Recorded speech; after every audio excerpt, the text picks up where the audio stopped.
Buenas tardes, jóvenes. Este es el cuarto video del segundo módulo del curso de transferencia de calor, donde hasta este punto hemos discutido sobre la generación de calor. También hemos definido las ecuaciones generales de conducción en los tres sistemas de coordenadas, pero también hemos mencionado que definir la ecuación diferencial o seleccionar una ecuación diferencial, inclusive simplificar la ecuación diferencial, no es suficiente para formular matemáticamente un problema de conducción.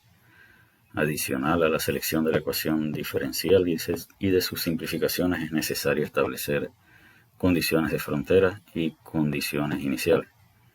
Ya hemos clasificado las condiciones de frontera en condiciones de frontera de primer tipo, en la que conocemos el valor de la incógnita en la frontera, en alguna frontera. Condiciones de frontera de segundo tipo, en las que conocemos el flujo de calor por unidad de área en alguna de las fronteras, y las condiciones de frontera de tercer tipo, donde conocemos el mecanismo de transferencia de calor por medio del cual la energía llega a una de las fronteras, y realizando un balance de energía en la superficie podemos establecer una condición que involucra la derivada y la temperatura en la frontera. En los problemas de tipo transitorio hemos mencionado que también es necesario establecer una condición inicial. Así que para la clase de hoy vamos a iniciar la clase con este ejemplo, donde nos dicen o nos presentan estas condiciones.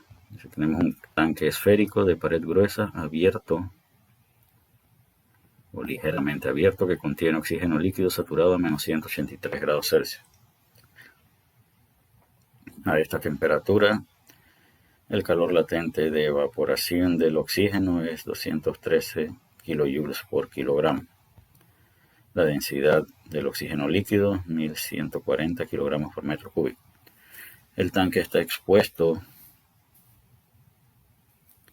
al ambiente, que está a 20 grados Celsius. El coeficiente de transferencia de calor por convección entre la pared externa y el ambiente es de 25 watts por metro cuadrado grados Celsius. El radio interno y externo del tanque es 2 metros el radio interno y 2.1 metros el radio externo, respectivamente. La conductividad térmica del material del cual está construido el tanque es 18 watts por metro Kelvin, 18 watts metros grados Celsius, y esto es equivalente. No hay que convertir la temperatura de grados Celsius a grados Kelvin. Eso es un error común que cometen los estudiantes a la hora de resolver estos problemas. Estamos mencionando que 18 watts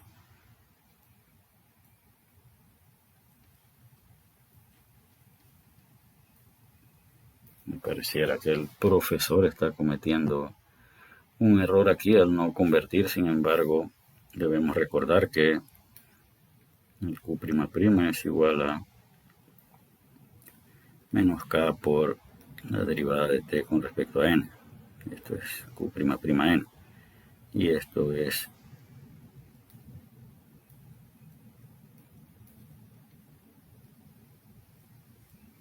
así que la conductividad térmica está multiplicada por algo que equivale a una diferencia de temperatura, y es igual si expresamos esa diferencia de temperaturas en Kelvin o en Celsius.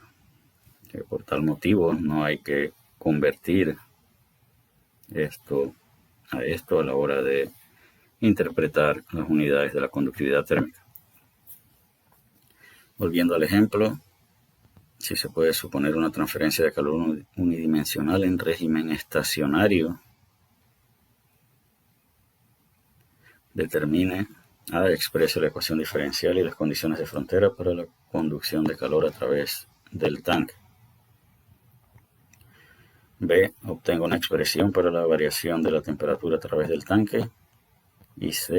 Determina la rapidez de la evaporación del oxígeno líquido en el tanque como resultado de la transferencia de calor. Estos son los datos que nos da el problema. Nos da la temperatura de saturación del oxígeno a una atmósfera. Nos da el calor latente de evaporación del oxígeno, la densidad del oxígeno líquido, esto es ROL en el lenguaje de los cursos de termo.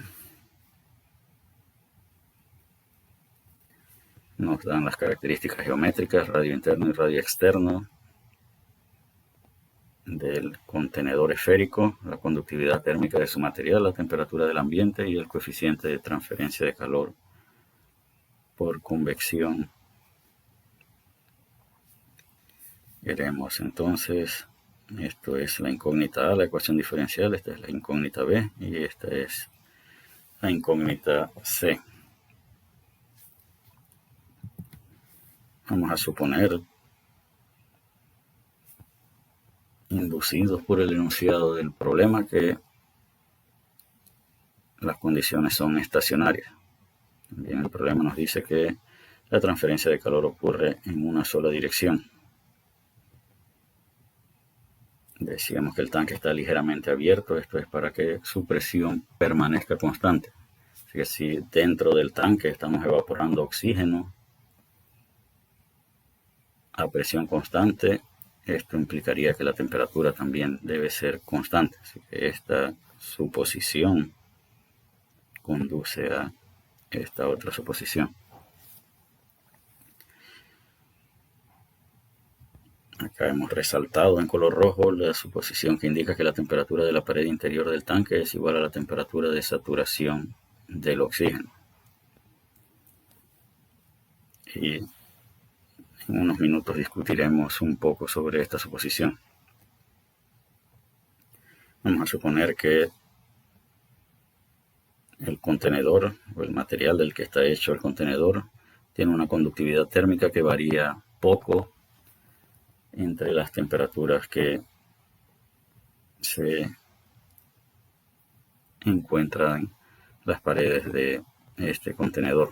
Así que vamos a suponer conductividad térmica constante.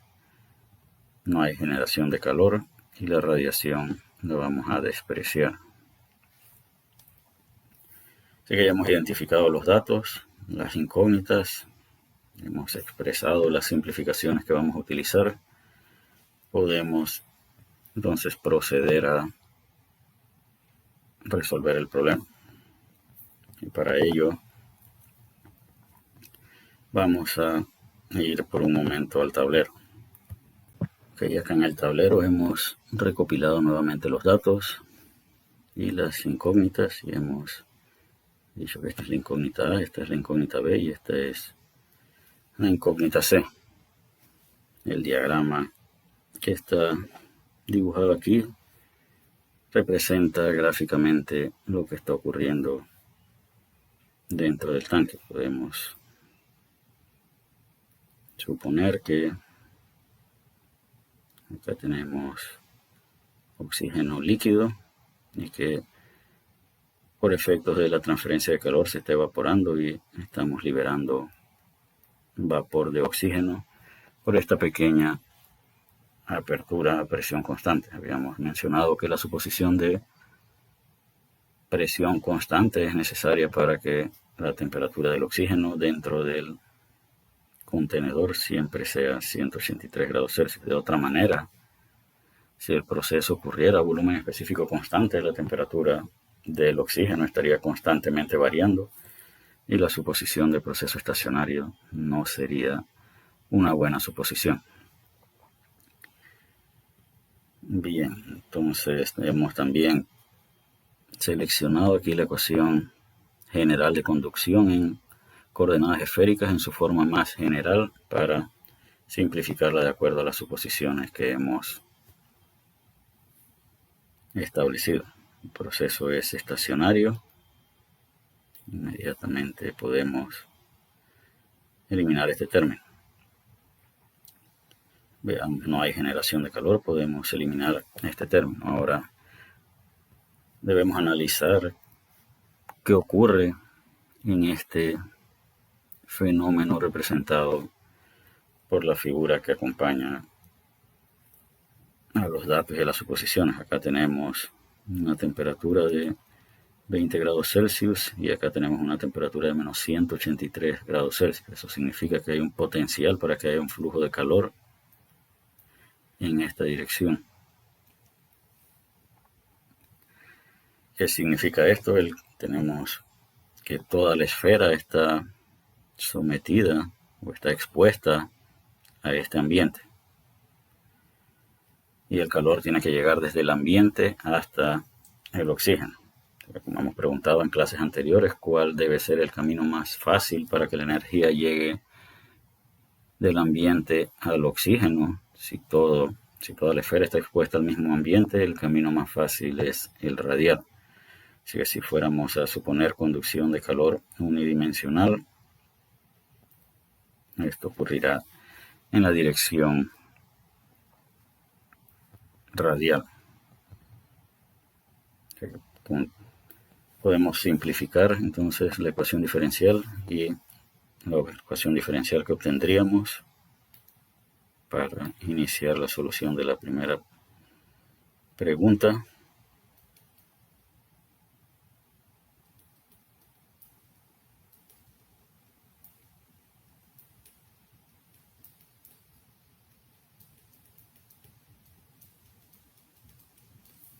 Este es el resultado que hemos obtenido.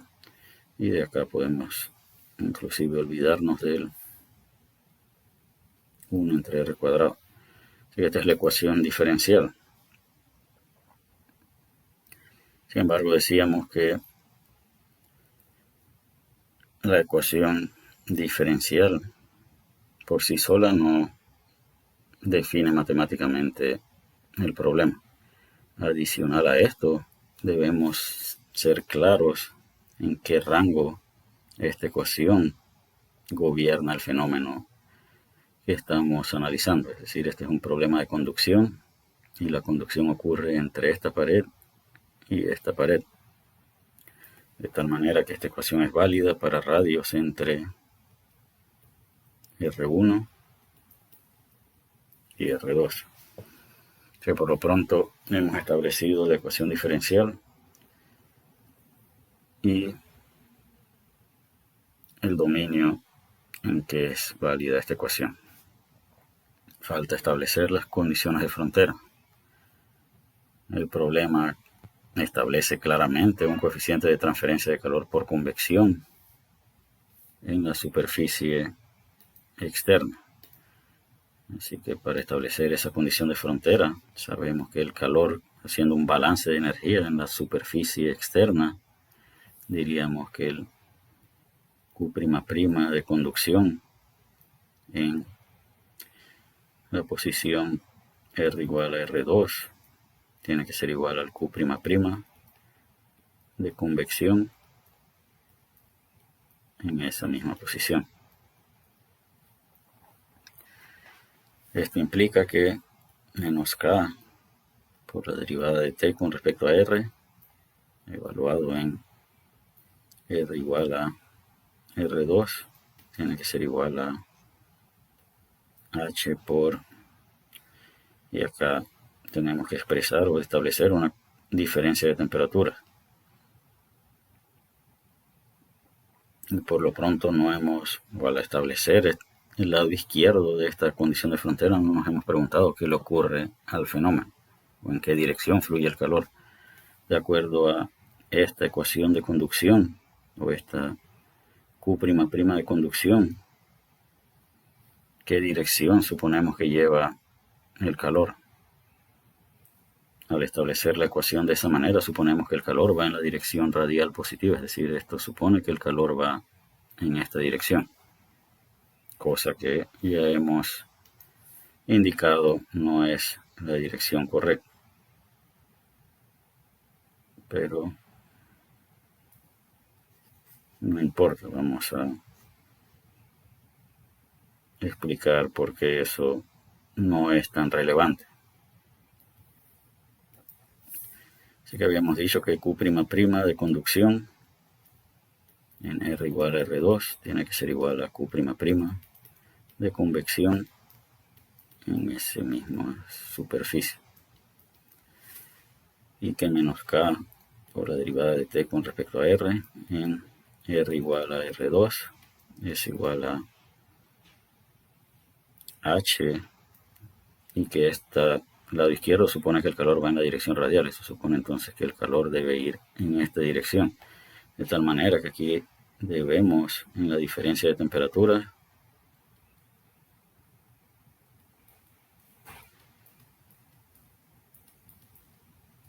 expresarla de esta manera. Para que el calor fluya en la dirección radial positiva, la temperatura en la superficie tiene que ser mayor a la del ambiente. Y repito, eso no es lo que ocurre en este problema, pero estamos definiendo una condición de frontera. Ahora vamos a suponer que nos hubiéramos preocupado por la dirección del flujo, hubiéramos tomado en cuenta ese aspecto. Al momento de establecer la ecuación de conducción del Q'' de conducción, ahora que si queremos suponer esta dirección, entonces acá tendríamos que haber dicho K por dt de R en R igual a R2. Esto implica un flujo de calor por conducción en la dirección radial negativa. Y esto debe ser igual a H. Y para que el calor vaya en la dirección radial negativa, acá tendríamos que haber hecho esto.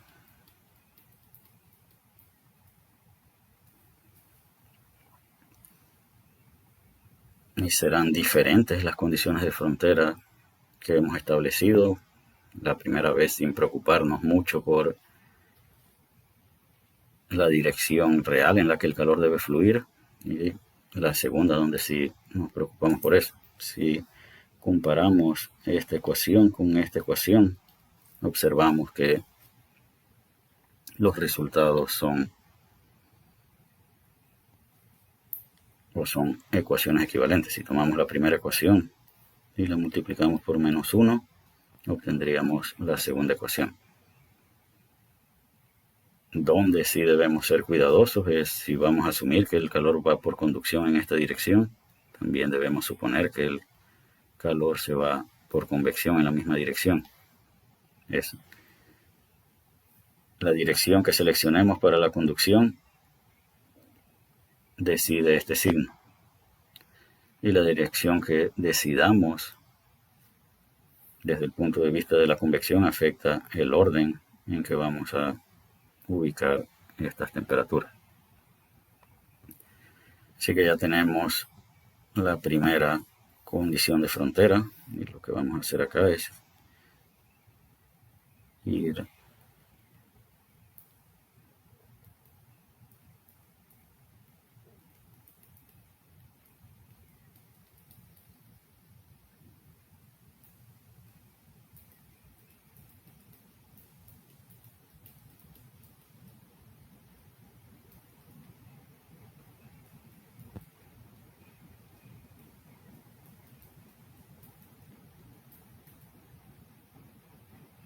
entonces, tenemos la ecuación diferencial establecida en este dominio. Una condición de frontera, necesitamos establecer una segunda condición de frontera.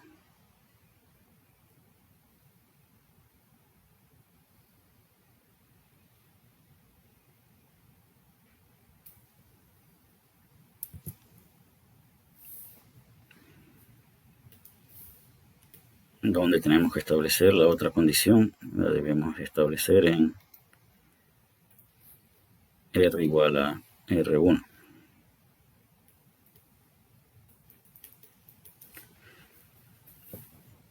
Hemos mencionado que dentro del tanque el oxígeno se está evaporando. Eso implica, para todos los que hemos hervido agua, la formación de burbujas que van a desplazarse en la dirección vertical hacia arriba por efectos de diferencias de densidad con respecto al oxígeno líquido. Entonces, debemos suponer que hay movimiento de fluidos dentro de esa región.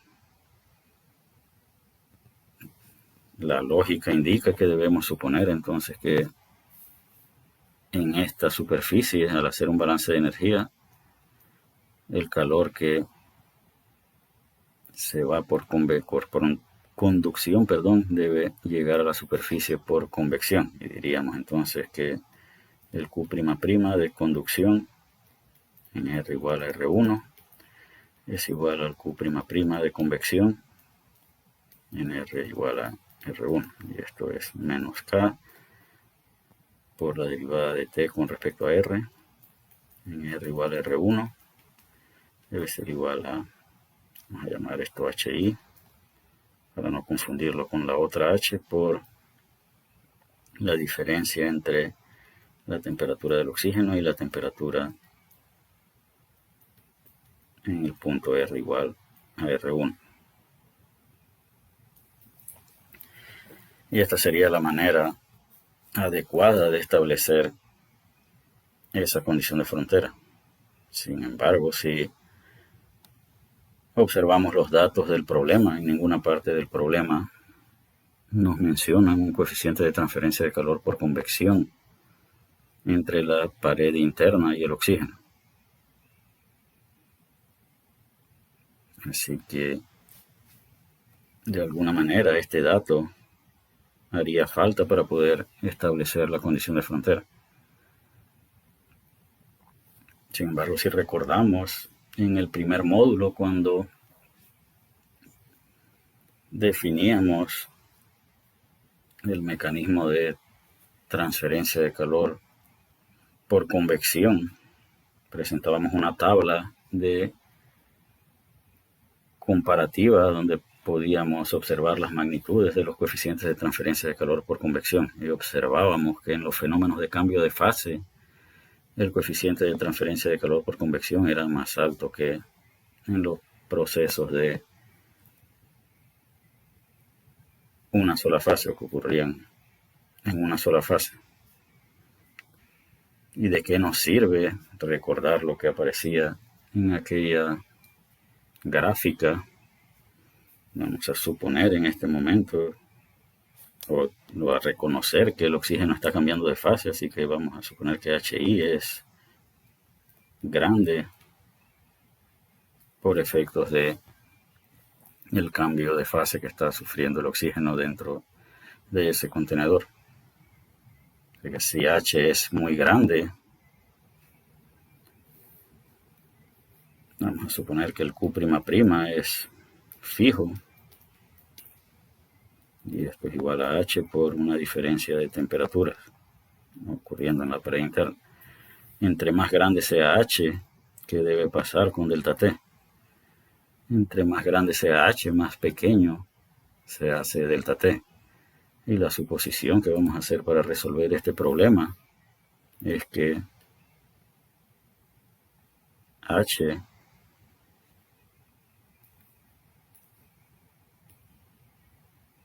es lo suficientemente grande como para suponer que este diferencial de temperaturas se hace pequeño. Y de ahí entonces podríamos suponer que la temperatura en R igual a R1 es igual a la temperatura del oxígeno. Y es lo que indica esta suposición que hemos resaltado en rojo en nuestro recuadro de suposiciones. Suponemos que la transferencia de calor por convección en la pared interna se da con un H lo suficientemente grande que permita que supongamos que la temperatura del oxígeno y de la pared son bastante aproximadas. Así que acá la segunda condición de frontera sería que la temperatura en R1 es igual a la temperatura del oxígeno.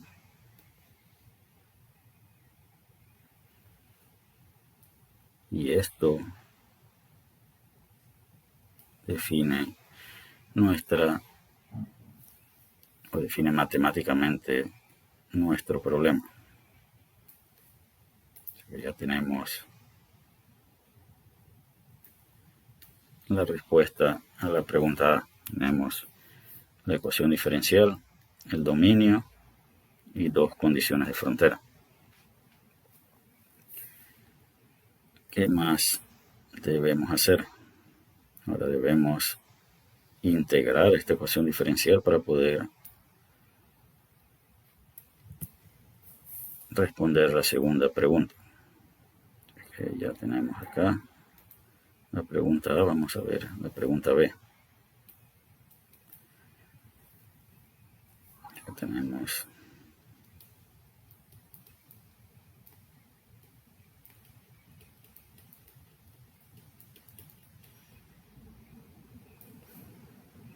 para que la derivada de algo sea cero, tiene que ser constante, así que todo lo que está dentro del paréntesis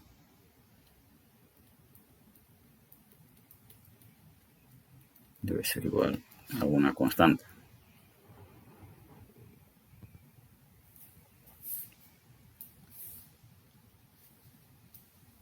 Pero el problema nos pide que determinemos una expresión para la temperatura, así que debemos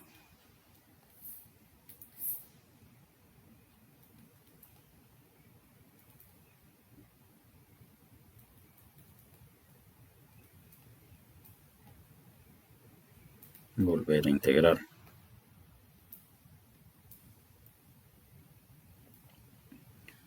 Y de aquí obtendríamos entonces que la temperatura es igual a menos, este es R cuadrado acá, no es R2,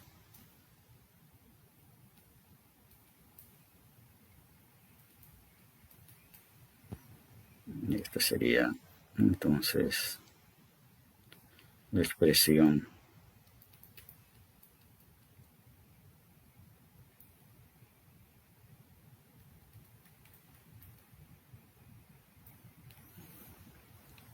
que define las variaciones de temperatura.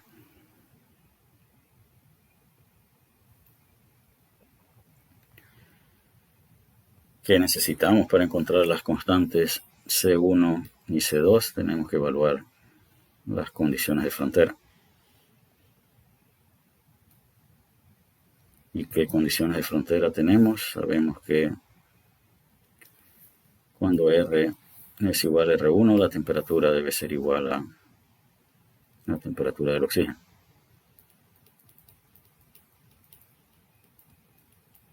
Así que sustituyendo en esta ecuación, la temperatura cuando R es igual a R1 es igual a menos C1 entre K por R1 más C2, y esto tiene que ser igual a la temperatura del oxígeno, que son menos 183 grados Celsius. La segunda condición de frontera indica que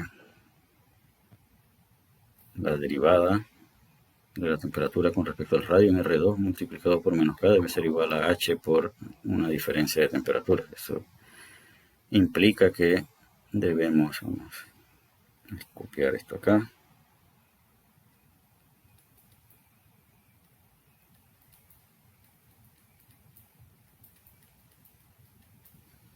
vamos ahora a hacer uso de la otra condición de frontera.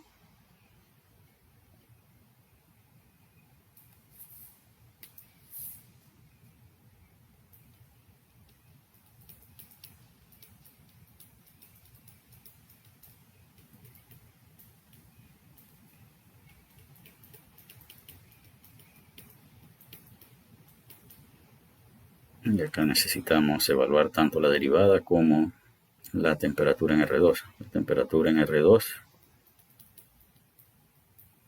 es igual a menos C1 entre K por R2 más C2.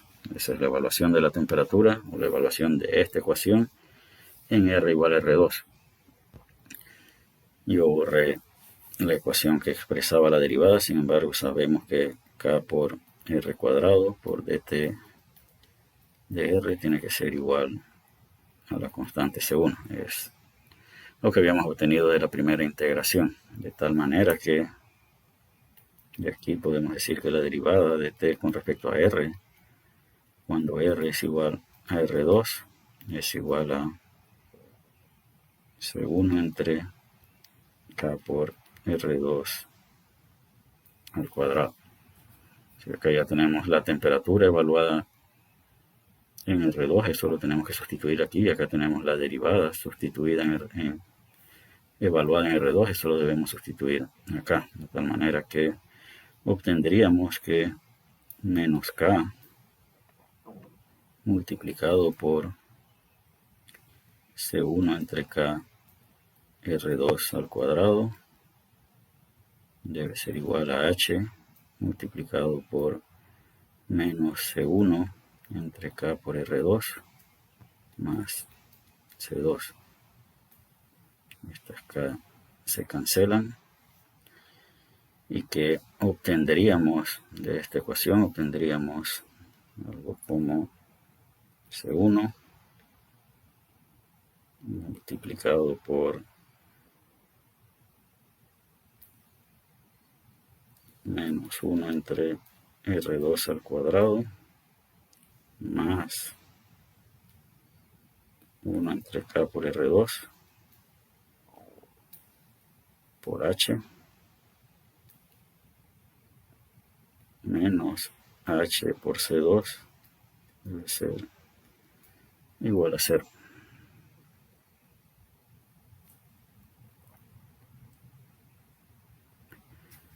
¿Y qué representan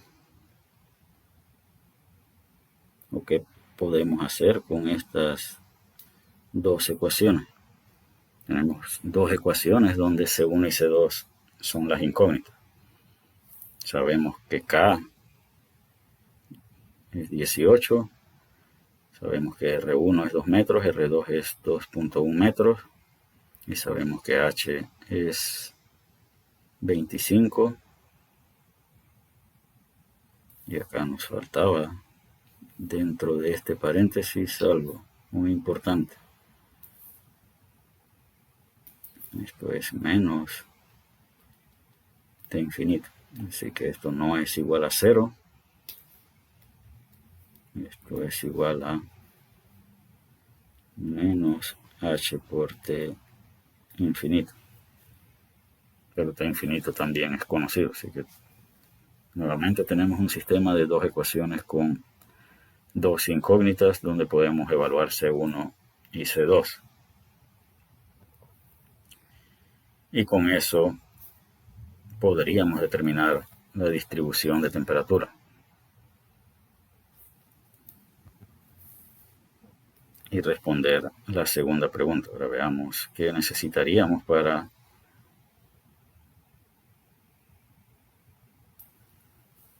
terminar de resolver la última incógnita.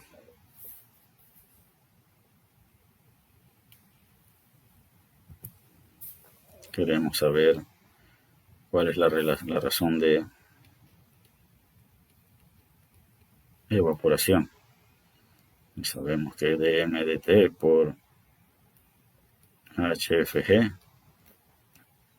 representa la cantidad de energía por unidad de tiempo que debe ser transferida para evaporar oxígeno. Y esto debe ser igual al calor que llega al oxígeno. Y la pregunta es cómo determinamos cuánto calor llega al oxígeno. Y hay en realidad infinidad de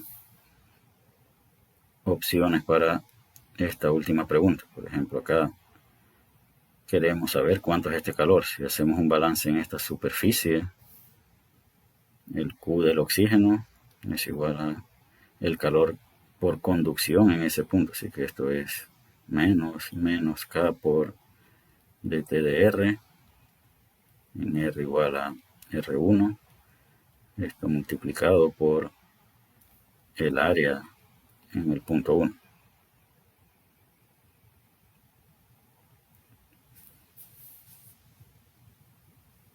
Y vamos a ver qué resultado obtendríamos aquí. Esto sería igual a K, la derivada de T con respecto a R. Habíamos dicho que era igual a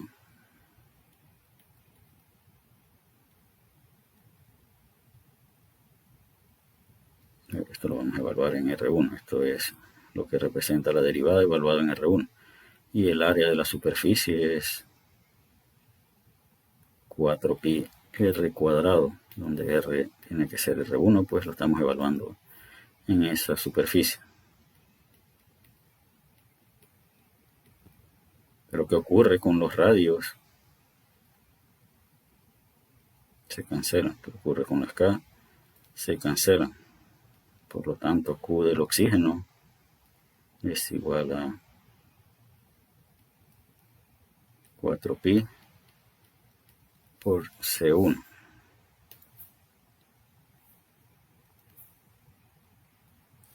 Cuatro es constante, pi es constante y C1 es constante, que supone lo que hemos determinado. Nosotros podemos generalizar esto y decir que representa el Q de conducción. Sí, y lo podemos expresar en cualquier radio. Y lo que nos está indicando esta ecuación es que si evaluamos la razón de transferencia de calor en cualquier punto, debemos obtener el mismo valor. Y eso no debe sorprendernos, pues estamos ante un proceso estacionario. Y en los procesos estacionarios la energía que entra tiene que salir. Así que si yo defino un volumen de control en cualquier punto, la energía que entra tiene que ser igual a la energía que sale. Así que cualquier cantidad de calor que entre por aquí debe fluir y llegar al oxígeno. Por eso decíamos que hay infinidad de maneras de determinar el calor, reconociendo que el calor es el mismo a lo largo de toda la trayectoria. También pudimos haber dicho que el calor que llega al oxígeno es el calor que viene desde el ambiente. Así que esto es H por A2 por T infinito menos la temperatura evaluado en R2. Y esto también nos debe conducir a la respuesta correcta. Una vez conocemos cuánto es Q del oxígeno, podemos determinar dm dt como el calor que llega al oxígeno dividido entre HFG. Repito, de aquí en adelante es cuestión de sustituir las condiciones de frontera y obtener valores numéricos para C1 y C2. Y esos resultados los vamos a ver en las diapositivas hacia donde nos vamos a dirigir ahora. Muy bien, de vuelta en las diapositivas podemos acá observar la formulación matemática del problema, ecuación diferencial, condiciones de frontera. La única diferencia es que en la ecuación diferencial que hemos utilizado en el tablero, la K está dentro de la derivada. De tal manera que en este caso, reconociendo que K es constante, si sacamos K de la derivada, nuevamente acá hay dos opciones, o K es 0 o la derivada de lo que queda dentro del paréntesis es 0. Que la única diferencia entre el resultado obtenido de la manera en que está planteado el problema en las diapositivas y el que planteamos en el tablero es en la evaluación de la constante C1. Debemos recordar que en el caso hecho en el tablero, aquí había una K. Entonces, en el tablero decíamos que dt de R era igual a C1 entre K por R cuadrado. Acá. Y la temperatura era igual a menos C1 entre K por R más C2. Así que si comparamos esta y esta, si utilizamos la expresión que obtuvimos en el tablero, vamos a llamar C1 del tablero, entre K tiene que ser igual a C1 de la PPT. Y esta es la relación entre las C1 que debemos poder corroborar entre ambas maneras de representar matemáticamente el problema, reconociendo que ambas son correctas. Aquí está la evaluación de la primera condición de frontera, de la temperatura conocida en la frontera. Y la segunda condición de frontera, expresada en igualando el calor de conducción con el de convección. Aquí están las dos ecuaciones.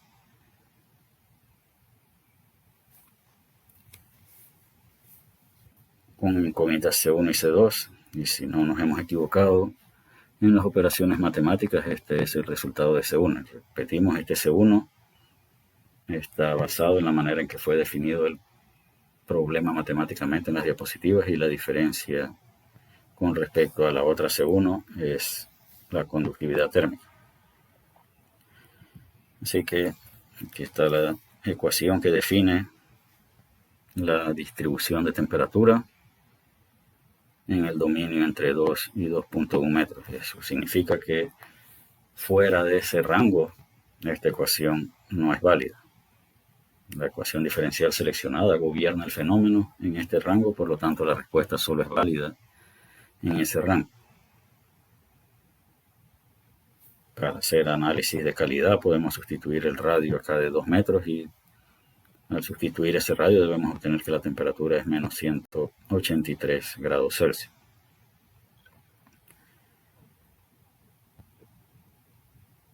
¿Qué otro aspecto podemos evaluar de la respuesta obtenida? Podemos preguntarnos, por ejemplo, qué ocurre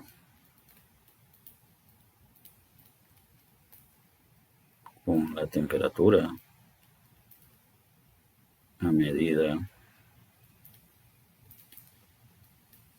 que R aumenta. A 359.6 tenemos que restarle este resultado. Y a medida que R se hace más grande, esto se hace más pequeño. Así que a medida que R se hace más grande, si R aumenta, la temperatura también aumenta. ¿Eso qué significa? Vamos a suponer que estas son las paredes de la esfera. Quiere decir que acá, esto le llamamos T sub 0, este T1, y por acá T2. Debemos decir que T1 es mayor que T2, perdón, T2 es mayor que T1, que es mayor que T0. Y si la temperatura es mayor aquí que acá, el calor debe fluir por conducción en esta dirección. El calor siempre fluye de mayor a menor temperatura, así que nuestra distribución de temperaturas define correctamente la dirección del flujo de calor. Y esa es una manera de evaluar la calidad. Para la velocidad de evaporación ya habíamos mencionado que el Q lo podemos evaluar en cualquier punto dentro del dominio, o lo podemos evaluar en la superficie por convección. En un caso estacionario, el oxígeno debe ser siempre el mismo. Así que obtenemos, y note que hemos definido Q como menos K por el área por dt de R. Definir el calor de esta manera supone que el calor fluye en la dirección radial positiva. Pero el resultado que hemos obtenido es negativo, lo que correctamente corrige la dirección del flujo de calor. Nosotros hemos supuesto, al definir matemáticamente el calor, que el calor fluye en esta dirección. Este resultado negativo lo que indica es que el calor fluye en esta otra dirección. Así que si dividimos ese calor entre el calor latente de evaporación del oxígeno, obtenemos que se evapora oxígeno a una razón de 1.2 kilogramos por segundo. Y con esto concluimos el ejemplo y también vamos a concluir esta clase. Cualquier duda con respecto a la solución de este ejemplo debe ser dirigida a través del foro. Hasta la próxima, jóvenes.